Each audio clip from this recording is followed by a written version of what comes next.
Hey, thanks for joining me today on my channel, and this is Discovering My YouTube. And what I'm going to talk about today is what kind of format I'm using to set up my videos. So let's dive right into it. Obviously, the first format is what I'm doing right now, just face to face, right? Now, face on video, I'm talking about it, and in particular, I've taken it a step further as I do lots of videos where I'm out and about. So I'm not just sitting at a desk, but you're looking at the camera, you're talking to the camera, right? So talk to camera format, and you can choose many different ways how you want to do that presentation. Next thing is, well, I'm going to do one with no face. So all you're going to hear is my voice. I'm just going to show you pictures and talk about what it is I'm showing you. You can take that one step further. You go no face, no voice.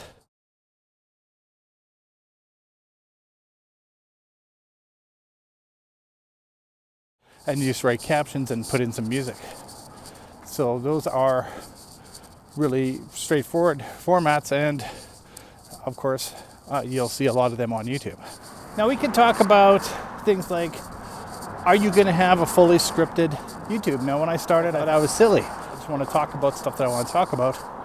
And then I realized sometimes having some points to capture, that's a good thing. So my videos typically are a little more freewheeling, but I always have some kind of a script that I'm going for. So I have points that I'm going to touch on today, and they're all written down, well, typed in. There are videos that just totally go, fly by the seat of their pants kind of thing, and they're unscripted. They're more spontaneous, maybe more considered a vlog. So if you want to do a vlog and you're just wanting to share the experience, you're not going to really script it because your experience is what's happening right now. So that's another option of a YouTube channel. But of course, it depends on what topic you're trying to cover and how you want to cover that topic. The next is screen recording. So I can record something on my screen. I can do a voiceover and talk about it, but I can also set it up so that I'm actually responding while I'm on the screen. So these take a little different kind of technical avenues, but I'm screen recording what I'm wanting to show people, and then I am, of course, sharing that screen record and adding either voice or commentary or some text to accompany that, and essentially sharing what I've seen on my screen, and of course then bringing up what is the purpose I'm trying to do about that. Either I'm showing something technical on a how-to, or I'm watching somebody else and I'm making a commentary, or maybe I'm playing a video game and I just want to share the experience there. The next one, I have a zero idea how to do it, but you've seen it on YouTube. People use animation. So if you're going to hire somebody or you're good at it yourself, you can use animation to create your videos and kind of create your own persona and your own little space on YouTube by having something specific animated. I haven't done this one yet, but I've looked into it, and I think it's going to be a good option for one of my channels, is live streaming. Do you want to live stream what you're talking about, which really makes it in the moment, right? There's no cutting, there's no editing, makes that part really simple.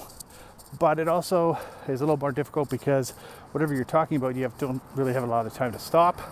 You don't really have those openings, to sit and think. Whereas people are going to maybe click away if you don't keep the conversation going, and you're going to have to fill up that time. This is a really interesting one because you could do just tons of interviews. So if you have connections in a certain area, or you are really good at, meeting and greeting people in a certain industry, and you want to use interviews to enhance the credibility of your channel or whatever it may be, you want to bring those interviews in, and you want to continuously have kind of your own little video vlogs about interviews.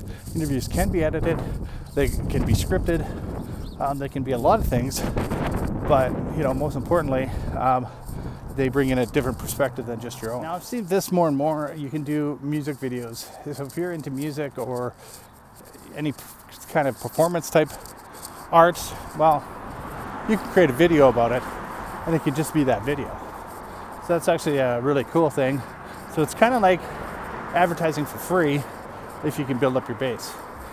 So any musicians, artists, singers, even if you're a songwriter, I'd imagine you could use that to create a video about your song and hopefully get somebody who'd want to perform it. But I'm not sure how that would work. I'm not in the industry, but again, videos, including music or performances, a good way to do it. And of course, any actors who are auditioning, having your videos online might be a good thing for you. This channel is probably somewhat fitting into this next one. It's an educational channel, although I'm not a YouTuber who has enough experience to say I'm actually able to teach somebody, but I'm going through the motions, so I'm doing a step-by-step. So essentially, it's somewhat educational. But if you are an expert in an area, even if you're not an expert, but you have more knowledge than the majority, you can start making videos about things you know about and keep building your knowledge, and more people will hopefully find your videos useful. So educating people, teaching people, it's a good format. Now I've seen these lots before where people open products, but you can do product reviews, product comparisons, any type of product that's out there. You can create a channel based around that type of idea. So you can compare all kinds of digital products, and then you can do all the benefits of a digital product. You can just, anytime you buy something new, you can open it and show people what it does and how to put it together. So products have a lot of different avenues, but you can create a channel just about that. All right, so that's just a little bit of an idea of the different ways you can take your YouTube channel. And I'm doing this channel here based on, well, the face-to-face, obviously. I also have a no-face cooking channel that I'm working on. It's basically a beginner trying professionals recipes.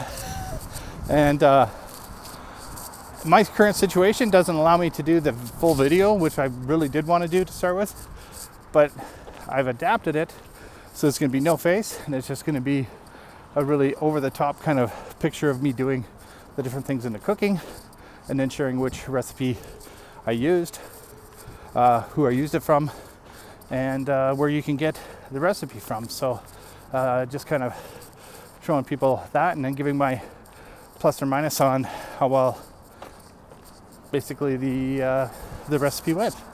So that's a totally different concept of what I'm doing here for this video.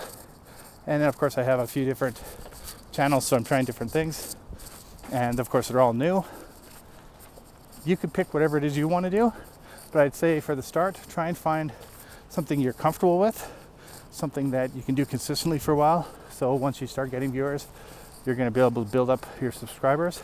If you keep changing all the time, that supposedly is bad for you. So a lot of the gurus say stick to something, build a following, and then do a little experimenting after you've kind of built up.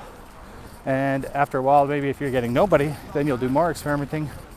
But you know, find a way that you want to set up your videos and go from there. We'll see you next time. Thanks for joining me. Have a great day.